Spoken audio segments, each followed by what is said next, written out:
Welcome to Parenthood Bites, the podcast where we explore life as a parent in tech. I'm your host, Chow, and I have over 15 years of experience in tech, and I'm also currently working as a career coach.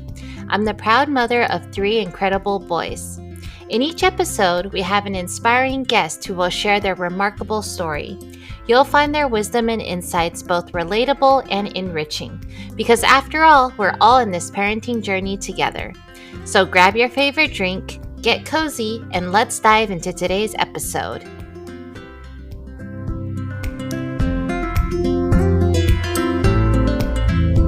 Hi everyone, welcome to episode 32 of Parenthood Bites. We're here today with Berkley Hinton, who is a product manager in the Bay Area and best-selling author of the book Burning World. How are you, Berkley? I'm doing well. Thank you for having me. Thanks for being on the podcast. How's your book doing?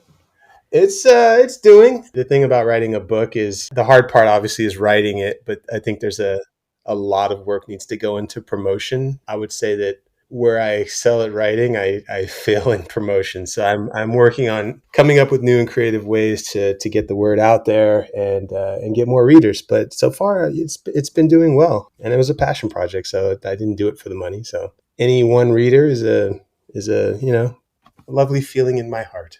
Oh, that's awesome. How did you go about publishing your book? Did you self-publish it? I self-published. I took a very aggressive approach, and I was very focused on just getting the content out of my mind and onto paper, so to speak. And I wrote like a madman because this is something that I've been working on really since I was very, very, very young. I'd say overall the project was about 7 years in the making.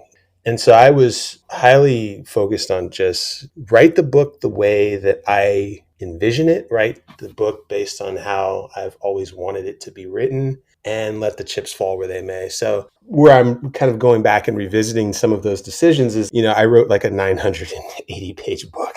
So it's like the book is massive. And a lot of publishers shy away from books that are that big simply because like how many people own a copy of, the Odyssey, right? So what I'm doing now is, and I have self-published it as is, but what I'm doing now is I'm going back and I'm breaking it up into 3 books, I guess from novel to novella.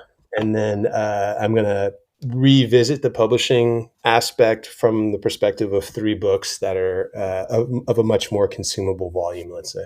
Oh, that's really neat. That's like a trilogy it'll become. Yeah, right. And then there's obviously a lot of benefits to that because you search for one and now you benefit from the SEO on all 3, so long as you title them appropriately. And then it just broadens the spectrum of potential readership. So that's kind of what I've been working on. That's so cool. I'll be sure to link in the show notes a link to your book so people can go purchase it because I'm sure they're interested about it. That's great. And it's, like I said, it's a massive book. So if you're not into it, it also makes a great doorstop where you can hit somebody with it. Or gift it to someone. It'll be, the shipping on it, because it's so big, is going to be expensive, but sure, yeah.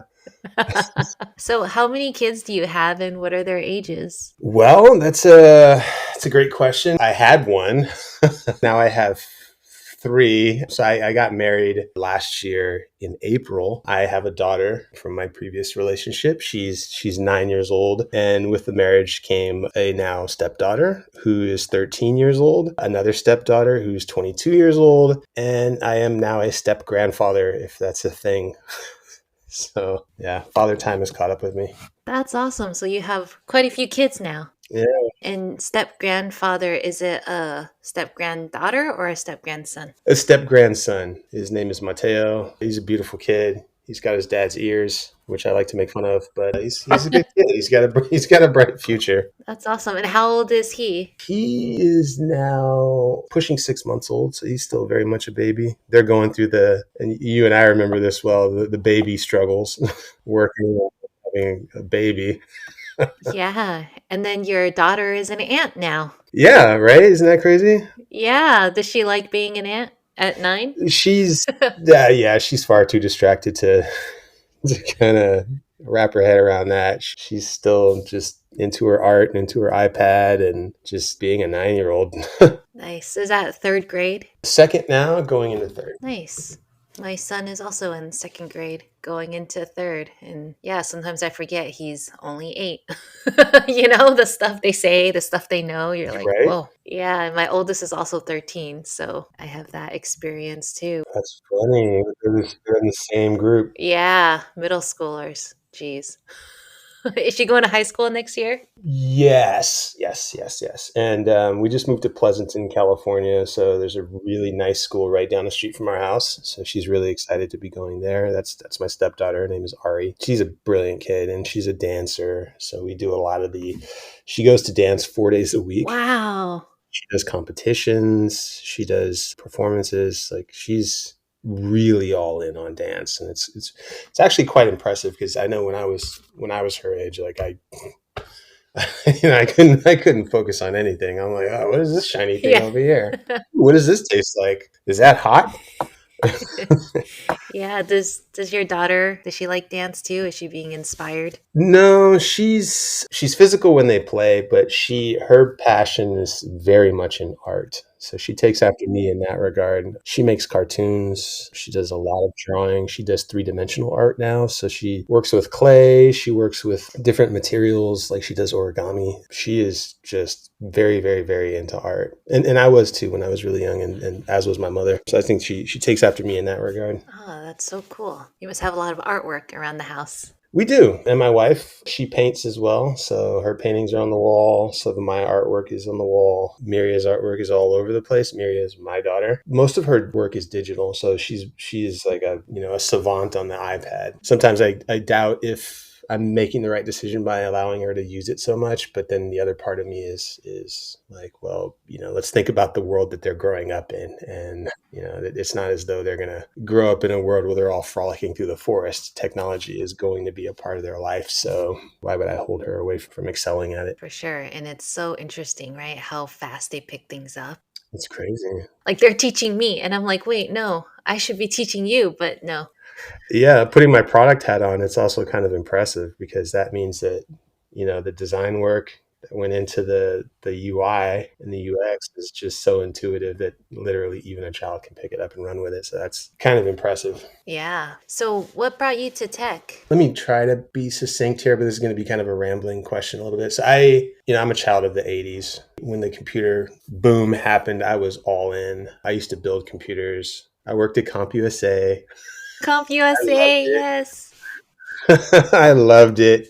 I sold computers and I got to talk about computers, and I went to school for network administration because that was going to be a thing. And so I was always into tech, but then obviously, life takes you in different directions. And I kind of fell out of it, ended up working some odd jobs, and then I got a job at a company in Walnut Creek called Yapstone that was a payment processor for long and short-term rental companies. And I was with them as I was an account manager. And I actually like got promoted a couple times and ended up running a team of account managers. And it was cool. I like working with customers. I like talking to people, troubleshooting, solving problems, things of that nature. But it wasn't really tech per se. And then one day they hired a new CTO. This is before the CPO role became kind of popular. And her name was Catherine Wong, and she was from PayPal. And she was running product. And I kept finding myself in her office all the time answering questions because I had all of this subject matter expertise from being on the front lines of support.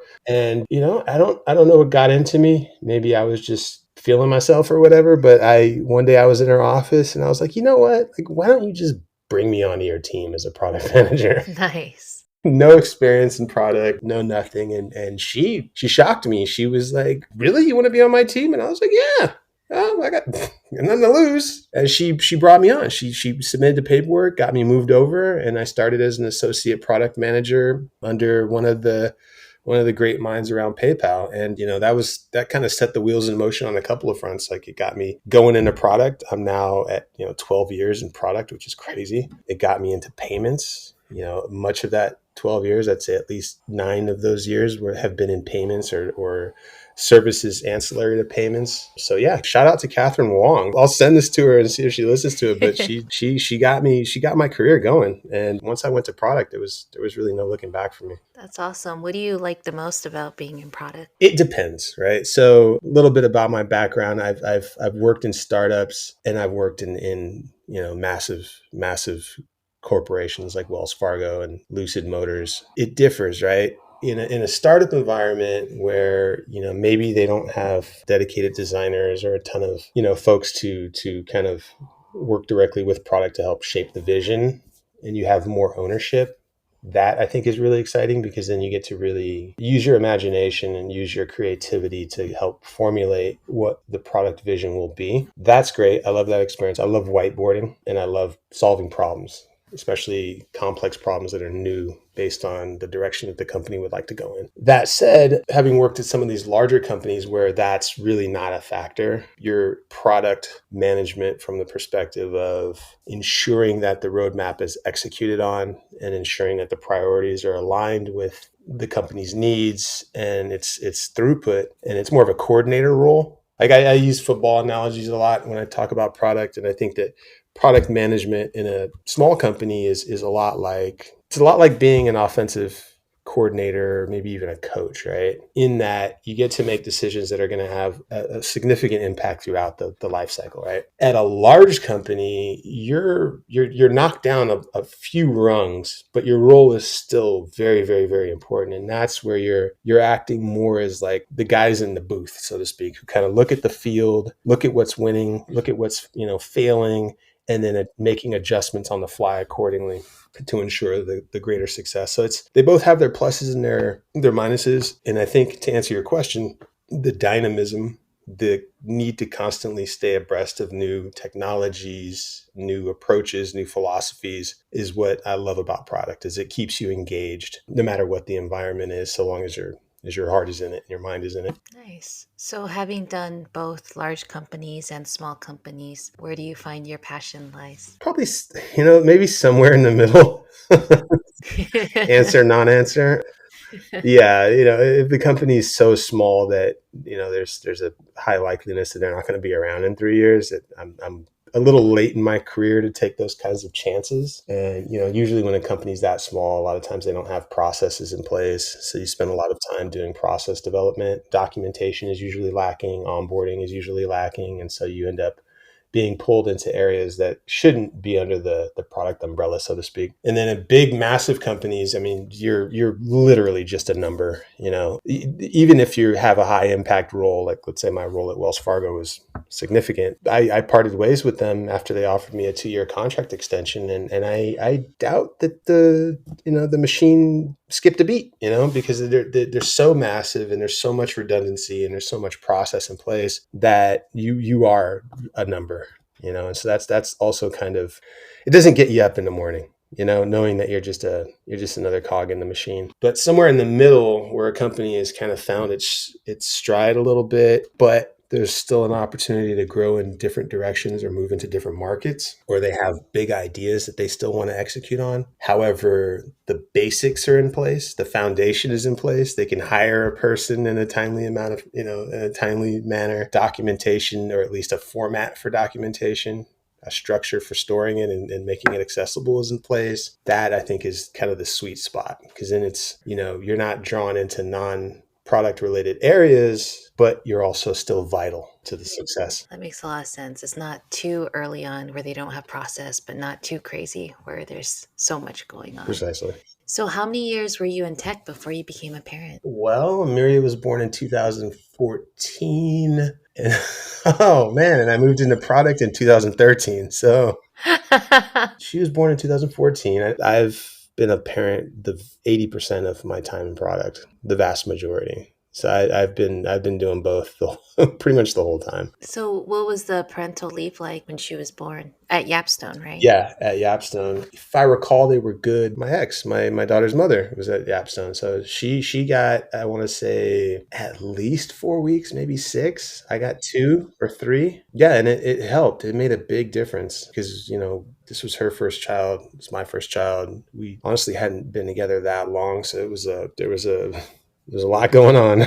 But the time off makes a huge difference. That's why when I hear about kind of the legislation and the political speak about making sure that parents have time off, it just blows my mind that there are folks who are working who don't get time off. I'm like, what planet is this? Yeah, it's a lot with a baby and just getting used to all of that. You really need that time. Yeah, I couldn't imagine doing it without it, or trying to do both when you've got a kid who's like just new to the world. That's insane. Yeah. Did you take it all at once? I did, and I'm glad I did. I'm glad I didn't break it up because the first. I'm sure the experience is different for everybody. For me, I think about it as like first 3 days of bringing the child home, absolutely brutal.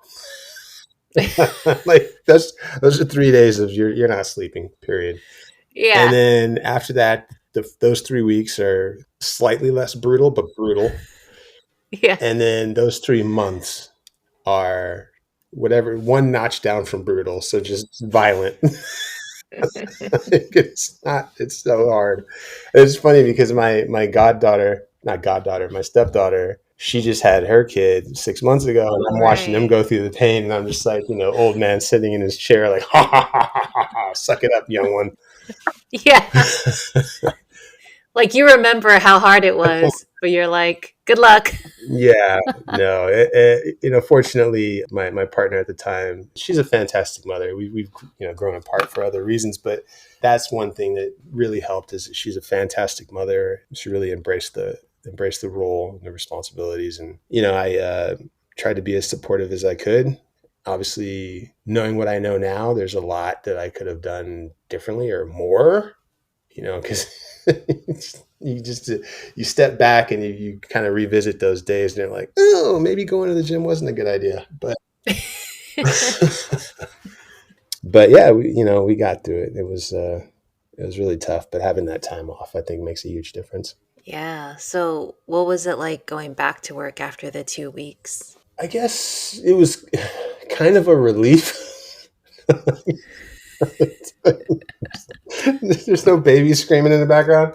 Yeah. And then you get to show photos. And of course, the Yapstone at the time was probably 150 people. So a pretty tight knit company. And everyone's super excited. And because, obviously I knew both parents. And that was kind of cool for them to see a family emerge from their ranks. So a lot of congratulations. I think they threw me a party, and then would subsequently throw Joni a party when she came back to work. It was cool. It was really nice. I think all in all, it was kind of nice going back to work. As bad as that sounds.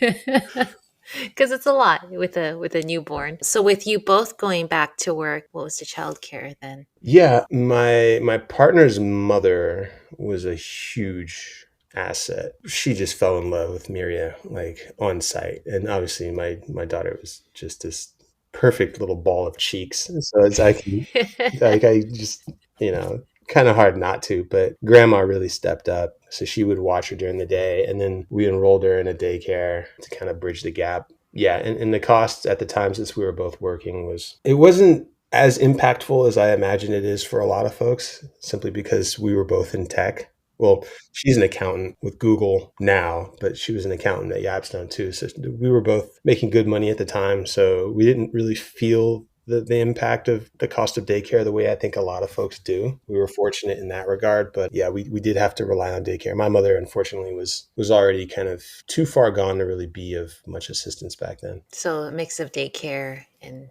her mom helping out. Daycare and grandma. Yep. So what about now? Now that she's 9 and you have other kids, what do you do for childcare now? So now, fast forward all these years, I've worked several jobs, and we were talking about this kind of before we started recording. But now I'm in between contracts, in the pipeline to go back to work, but I'm really only entertaining roles that are fully remote, simply because we have a rhythm now. I guess to provide some additional context, my mother is 86 years old and has like full blown dementia. So we've brought her into the house. So now we've got my daughter, her daughter, an 85-year-old woman with dementia, and a dog and a cat, and then 2 gerbils or whatever they are in the garage, and then rabbits in the backyard. Oh my gosh. Yeah, no, all we need is an owl, Yeah. like a little wizard, and And then we'll have the whole squad ready to go to Mordor or whatever. So we've kind of moved into a rhythm where we need all hands on deck. Fortunately, my wife now, her name is Sarah, she works remote. She's always been remote. So she's home, but she's working. So, I'm home and I kind of run interference with my mother and then with the girls when they're here. And it works, it works for now. But if, let's say, I was forced for whatever reason, let's say remote wasn't an option and had to go back into, a commute and then into the office 5 days a week, it would be really challenging. I'm not sure how we would do it. We would need to obviously hire an in-home nurse. Fortunately, the girls are old enough now to where they're kind of self-sufficient, but there would need to be another adult on hand. My wife alone, I wouldn't do that to her. She needs assistance if I need to be pulled away. But right now, fortunately, remote is still an option. It's becoming less prevalent now to find good paying remote positions, but unfortunately, that's something that never fully goes away. Yeah.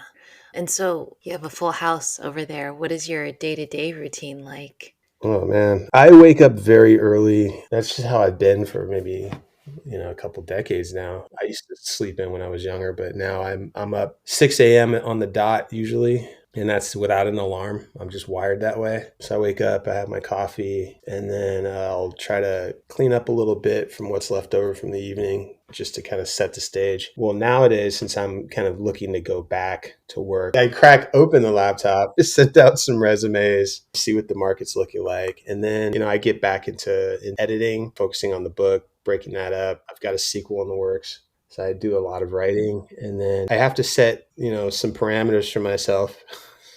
Like PlayStation cannot be turned on before 2 p.m.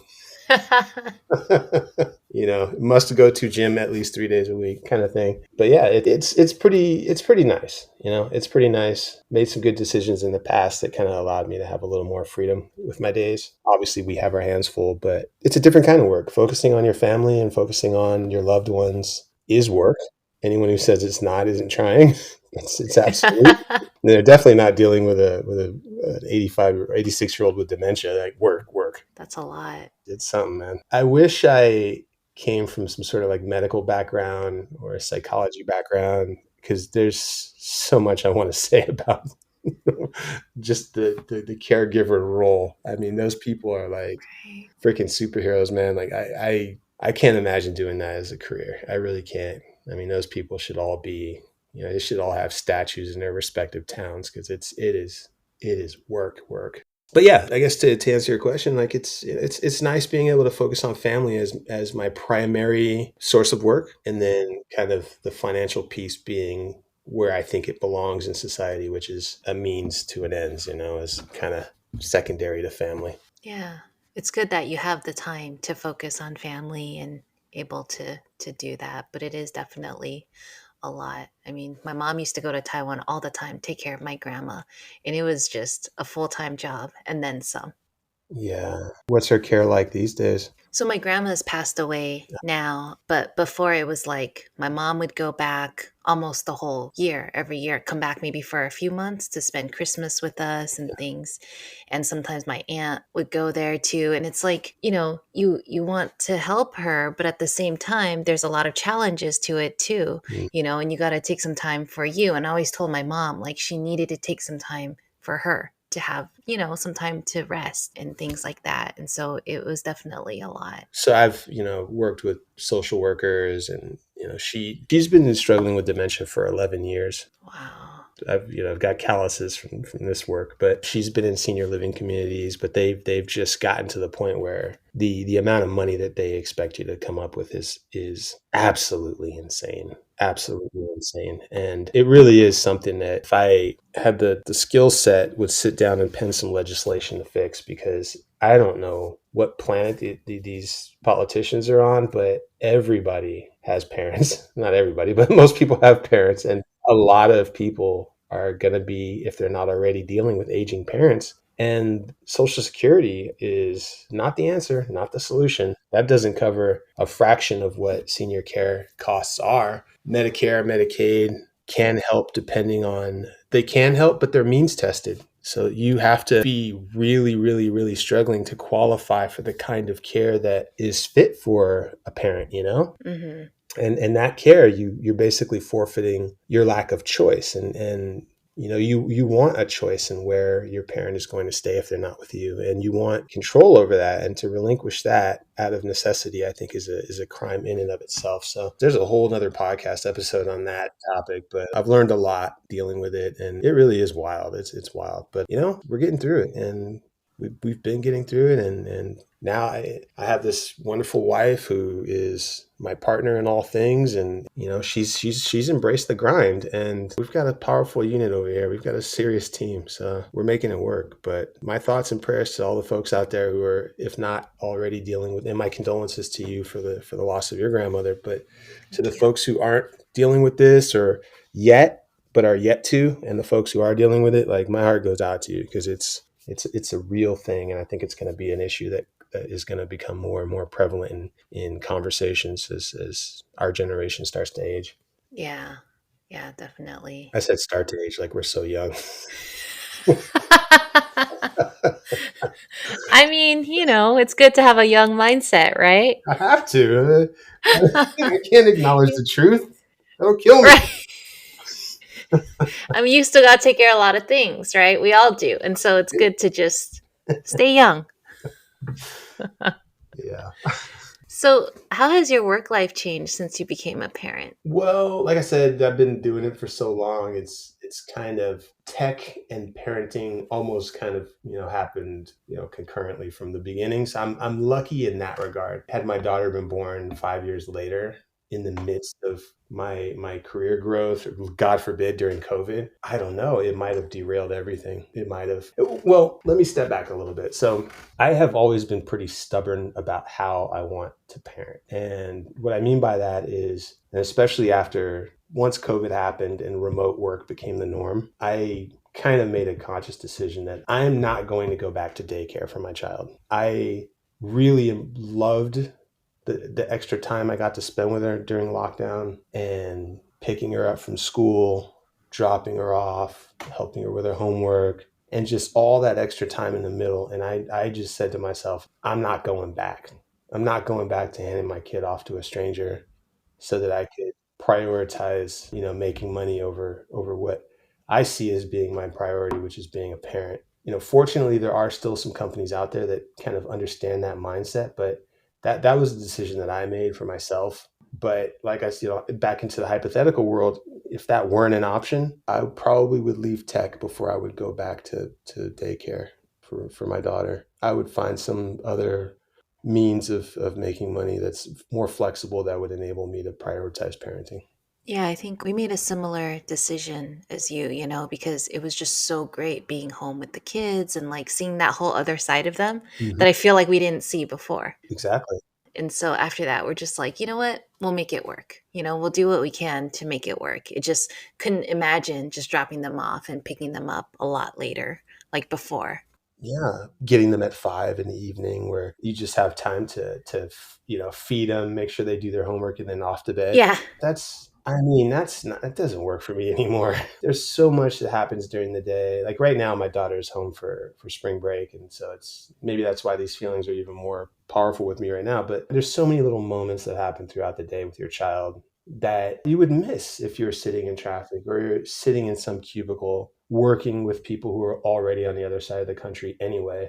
And those are the things that you're going to remember when you get older. And it's almost like that. Everyone's heard that parable, I would say it is now, about the person on their deathbed who talks about, what they remember the most or what they regret. And it's always like the time you spend with your family, the time you spend with your loved ones. No one ever remembers the promotion they got or that cool corner office or the pizza parties. No one. Forget pizza parties. No one remembers any of that. I mean, if you do remember that on your deathbed, I mean, God bless you. But I'm on my deathbed and I'm like, I remember they got Amici's Pizzeria. It was so good. Jenny from accounting smiled at me. Just off into the ether. Yeah, absolutely. I mean, I remember when there were times when I had to work late, right? And not be able to spend time with my kids, but I don't remember what I was working on. Right? I just remember missing those moments. I know it's and those things at the time at work are so important or so large in your mind. It's already, even when you're fully remote, your mind is already so jam packed with work related stuff that even when you are physically present, a lot of times you're not mentally fully present. You're already making a sacrifice, but to ask you to also remove the physical presence from your child is, I think, a bridge too far. And I look forward to. I don't think it's going to happen anytime real soon, but I think it will happen. I'm confident that as we start to get younger politicians in place who understand especially the tech world and just the nature of business these days and how we're all on the internet anyway, I think that you're going to start to see like a greater push for remote work, shorter work weeks, and a higher focus on work life balance. It has to happen. I think it has to happen, and I don't know if it's going to happen in the next 5 years or whatever, but it just has to happen because people, I think, are going to draw the line in the sand and just say, look, like I'm not going to sit in traffic anymore for no reason. I'm not going to drive into an office it's half empty for no reason. I'm not going to do an internet job from a place that I don't need to be. Like, it doesn't make any sense. It's wasteful. And I get that, like, they have these massive expensive commercial properties to justify, but that's your problem. Nobody told you to buy a ball pit for your office. Yeah. It's like, I don't care how many snacks you have there. Yeah, I still exactly. want to stay home. It's like, free LaCroix or time with my daughter. Gee, I wonder. Yeah.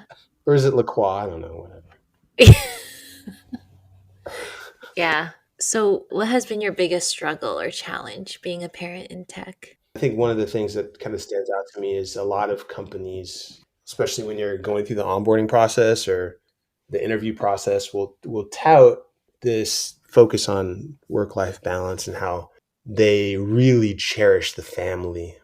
A lot of times what I find is what they're not telling you is that they're talking about the work family. They're not talking about your family. And when you're raising kids and let's say your child has an impacted tooth and has to go to the orthodontist and maybe get braces and they're dealing with that emotionally. And like in my case, maybe your mom just decides to just, hey, I'm going to let the dog outside every morning at 6 a.m. or whatever. There are things that are going to happen in life that it's not their business. You shouldn't have to tell them, hey, I'm not going to sit in 5 meetings today because I'm dealing with other stuff. However, I am still going to work off hours. And so I'm not going to take a sick day. But that happens so frequently that if you were to have that conversation, I don't care how much the company talks about how important work life balance is to them, they're going to start to ding you on that. And they're going to take it out on you. That's been my experience anyway. They're going to find a way to either miss you for a promotion or bring it up when they're talking to you about something unrelated, or you're seen as a clock puncher. And it's like, well, I'm not a clock puncher. I'm still doing my job. And it's impossible to work 40 straight hours as a product manager anyway, because a big portion of what you're doing as a PM is thinking about how you're going to solve the problems when you sit down to actually start to write product requirements, or you're preparing for a presentation or a meeting. So your mind is constantly working. And those may not be billable hours as far as the company is concerned, but as far as your family is concerned, that's your presence that they're missing. So I think that the hardest part, especially when you have children, is figuring out how to balance that. Because something's got to give. There are going to be scenarios where you're going to have to make a choice. Either my family is going to suffer or the quality of my work is going to suffer. And it's tough to make that call, and it can't always go one way or the other. It has to be an on the fly decision, and it has to be calculated against how you've made that decision previously over a period of time. And so that I think is a whole nother layer of stress that I wish more companies understood and factored into their expectations. Yeah, and I think you touched on a really important thing, which is that like we're constantly being forced to make that decision. Mm-hmm. Do we prioritize this project? Do we prioritize this meeting? Do we prioritize our kids? And it's not always straightforward. It's definitely not. And the meeting culture is just, I mean, that makes it so much harder because there's so much time being just squandered on these meetings. And it's, some companies are much better at it than others. But, without naming names, I've worked for some companies that just, I don't know what's going on, but I'm in meetings where, I'm not even being called upon. I'm just listening to people talk but they want your camera on. Mm-hmm. They want you to be present. You got to stare into the camera, even though you're not talking. No one's asking you any questions. It's not relevant to what you're working on. But hey, here's my camera on. You're just captive audience. Meanwhile, it's like, grandma's playing with the stove. It's like, Yeah. that part really sucks. I don't know. You and I should start a company and we'll just Yeah. work-life balance from the ground up. I don't know what our product's going to be, but That's secondary, right? We'll figure that out. figure that out. First things first is we'll get happy workers and with happy families, and then we'll all sit down and just break out the whiteboard and be like, all right, what do you want to build? And meetings only when you have to, right? Absolutely. Like, let's not just have meetings for the sake of meetings. Okay. Question for you. What percentage of meetings actually need more than 3 people? That's totally fair. Not a lot. It's always 3 people that are talking. There's the person with the questions, the person with the answers, and then the person who just wants everybody to hear that they know how to use words. Yeah. Those are the 3 people. I mean, think back to all the meetings we've had, right? There were so many that were just like that. Oh my God. There's some people, as soon as they start talking, I'm just like, oh God, here we go. The person that likes to hear themselves talk. Oh man. It's like, okay, this person just learned a new word. Yay. Oh man. Yeah. And you touched on it a little bit. So I was wondering kind of what do you do for work-life balance? I am very selfish when it comes to work-life balance now. Post-COVID, I am a new man. I am a savage. I am a savage when it comes to work-life balance. I don't ask for permission anymore. I don't ask for the right to be a good father and a present husband and a present caregiver. I take that right. And if you got a problem with it, like we can have that conversation. But I've found that asking doesn't do anything. All it does is put you on their radar. But I take that time. If I have a meeting on my calendar that wasn't prefaced with a sound overview of topics, and those topics aren't relevant to me, I don't accept it. I don't even bother declining it. I just don't accept it. And if I haven't accepted it and you still expected me there, that's your problem. Because sometimes when you decline, all that does is trigger a series of emails and conversations. And it's like, okay, but I'll accept. And if I accept, best believe I'm going to be there and I will be there. But if you just want to flood my calendar with a bunch of stuff, especially reoccurring meetings, no. So what I will do is, in the interest of being fair to the company, I take the time periods that are very important to me, like drop off to school, pick up from school, and I block those off on my calendar day one. And I make those recurring for the duration of the calendar school year. And then the time when I need to stop working, which is usually, realistically, it's like 6:30 is when I need to call it quits. That's just blocked off on the calendar. And if you're on the East Coast or you're in Hawaii or whatever, that's it, man. These are my available hours. Just like, a dentist's office. You can schedule it if it's there. If not, good luck. Right. So just being really strict with your calendar. You kind of have to be, I think. I mean, yeah, I think you and I both come from an era where for a long time it was like there's this constant pressure to just climb the corporate ladder and you grind set. I think that's what they call it now, grind set, And, that's one thing that kids really change is your idea of grind set, for me anyway, goes right out the window because now it's like life is a grind. I have children. Mm-hmm. Yeah. So there's no need to activate some sort of grind set. My life is a grind. I am a parent. Like, that is it. That's your everyday. Yeah, there is no like hitting the turbo boosters from that. Like I wake up, the turbo boosters are already on. They're on by default. And so making that switch to not valuing climbing the corporate ladder or putting work over everything else and realizing what I think to be more important, which is your family and your time on this earth, your precious limited time on this earth. Making that switch, I think is I think it's done wonders for my soul. It's made me a happier person. Yes, my life is still difficult, but it's the right kind of difficult. Do we have financial struggles from time to time? Absolutely. But you know what? If I think back to when I was on my quote unquote grind set, I still had financial troubles. Like that's that's the way the system is structured. You can have all the money in the world, but they'll find a way to come get it. Or you'll find some crazy new desire that's gonna require you to spend it. So yeah, no, family first, like that Fast and Furious meme, family.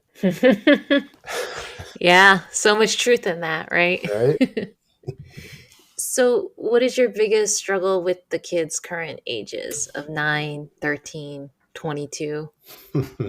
Well, the 13-year-old is a teenager.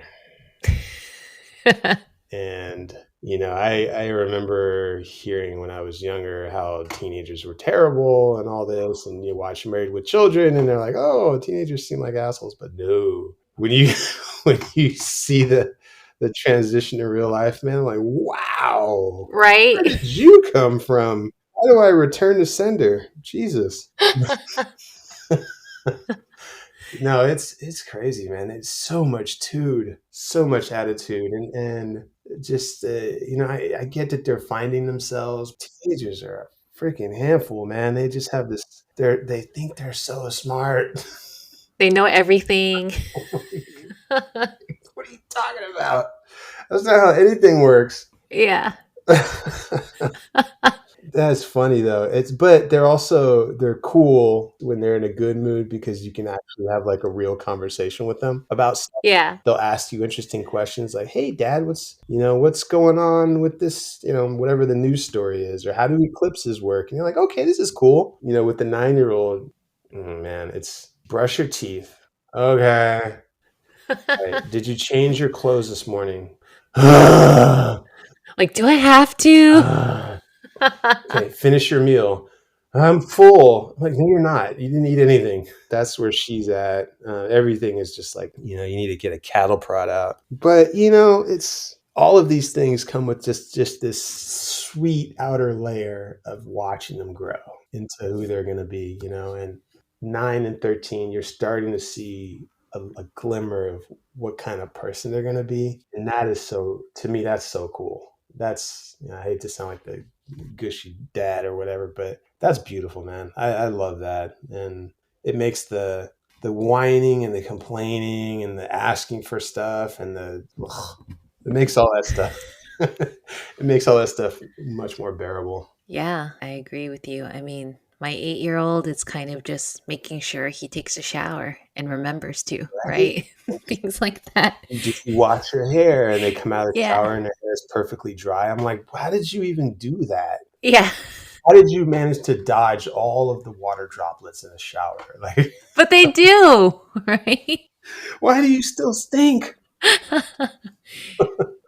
And then with the older ones, it's just like, are you in a good mood right now? Are you not? Which Like, personality am I what? communicating? Yeah. Yeah. And when did you suddenly get such an attitude? Like, it just feels like it happened overnight, right? Right? You fell asleep and you woke up a jerk. Yeah. You just hate me today. That's just okay. My 9-year-old is really into her art and she loves it. And I love watching what she produces with her artwork. And she has just got this amazing imagination. I like to think that I was a pretty good artist when I was a kid. I won some art contests and kids used to think I could draw really good and all that stuff. But I look at what she does and I'm just like, wow, if you stick with this kid, you are going to be really something special. And then the 13-year-old is, she's this amazing dancer and she's so hyper focused and she is just motivated.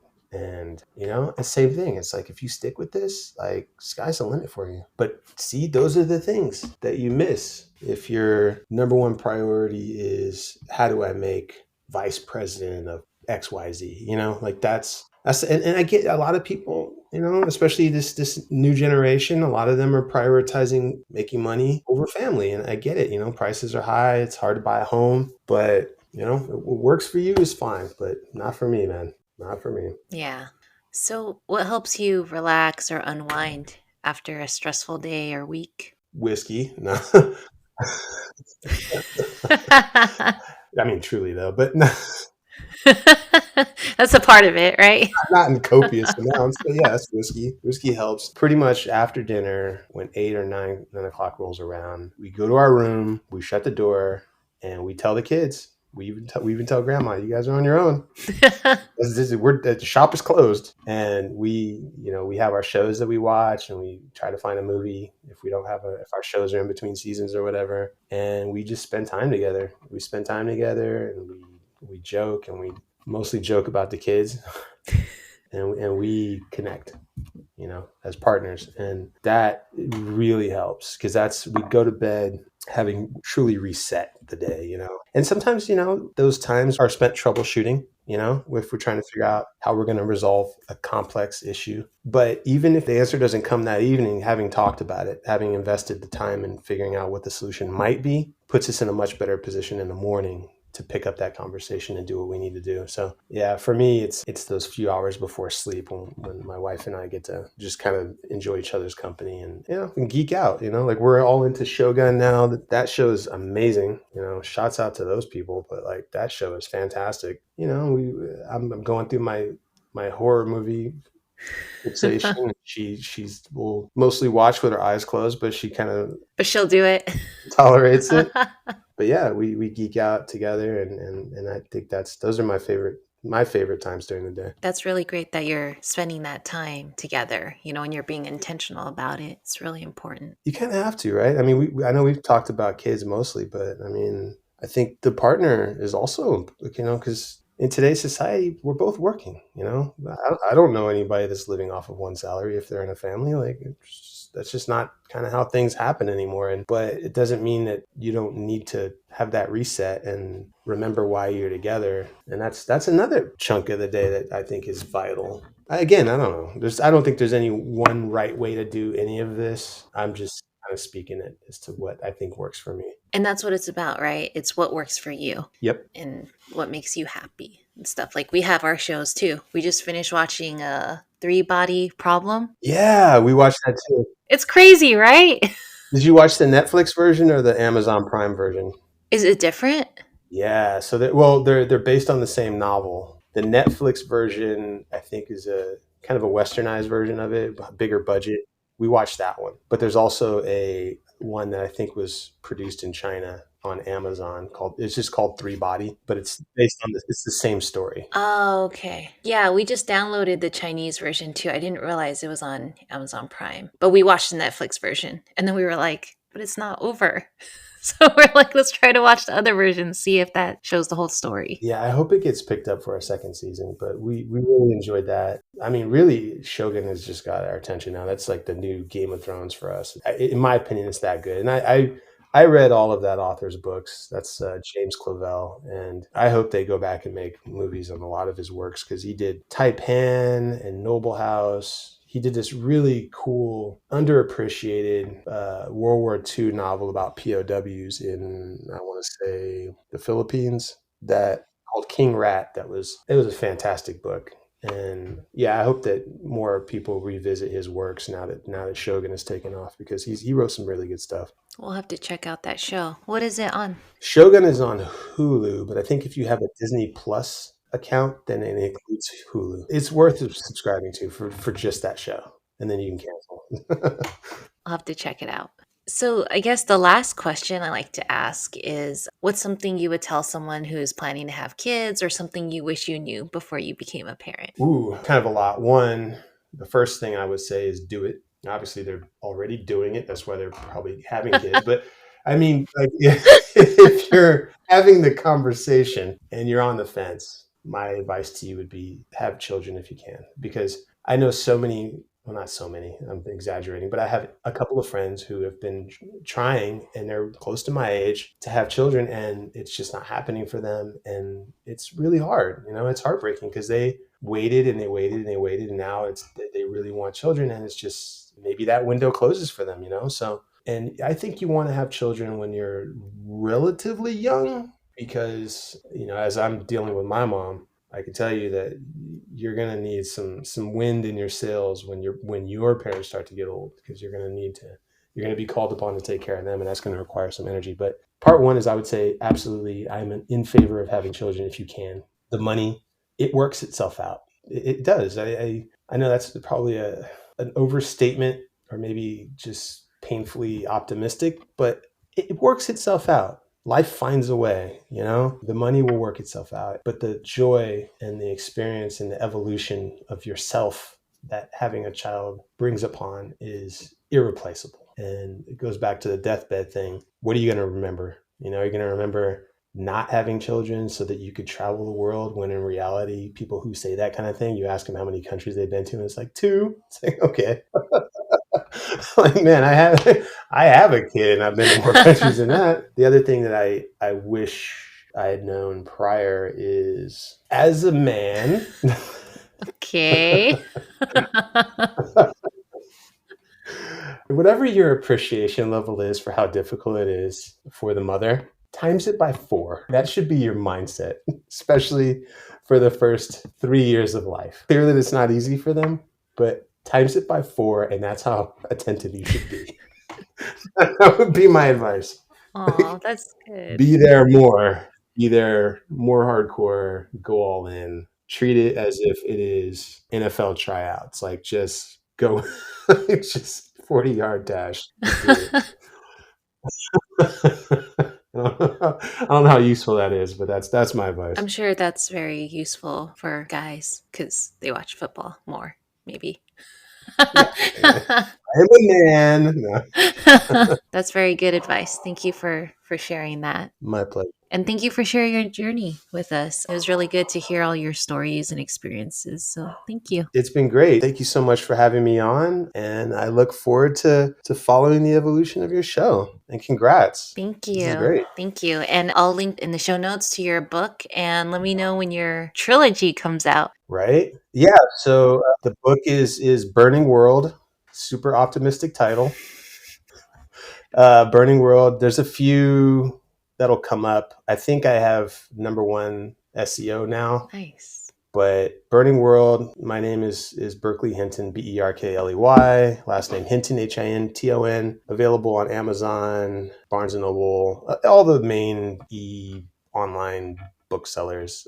And I think, I don't know, my site might still be up. I don't know if I renewed the GoDaddy or whatever, but you can buy it on my site too. But yeah, it's like I said, we're gonna shrink this bad boy down, because this is a lot of content. But hey, more bang for your buck. Absolutely. Awesome. So when do you think your sequel will come out? It really depends on because I'm dividing my focus right now between breaking up the first book and then focusing on the second. And it's kind of 2 different sides of the brain. So I think right now my priority is going to be breaking up the first one, which is going to require some editing, because I don't want the book to just stop at like, and then he saw 8, and then gotta buy the sequel.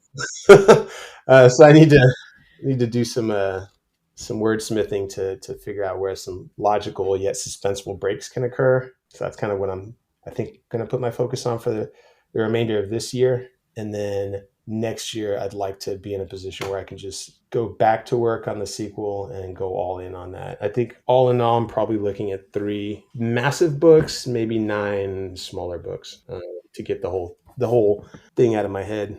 Get this craziness out of my skull. That's so cool. Well, we'll be looking forward to seeing that. I really appreciate it. Thanks for the plug. Of course. Thanks for being on the podcast. Great talking to you.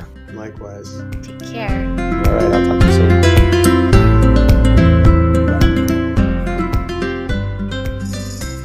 Thank you so much for joining us today on Parenthood Bites. We hope you found our episode informative and entertaining. If you're a parent in the tech world or know someone who is, we'd love to hear from you. Please reach out to us at chow@parenthoodbites.co, and we'll be thrilled to add your experiences to our interviews. That's chow, CHIAO, @parenthoodbites.co. And to our potential sponsors out there, if you're a business or know of one that would like to support and partner with our podcast, please don't hesitate to get in touch. You can also reach us at chow@parenthoodbites.co.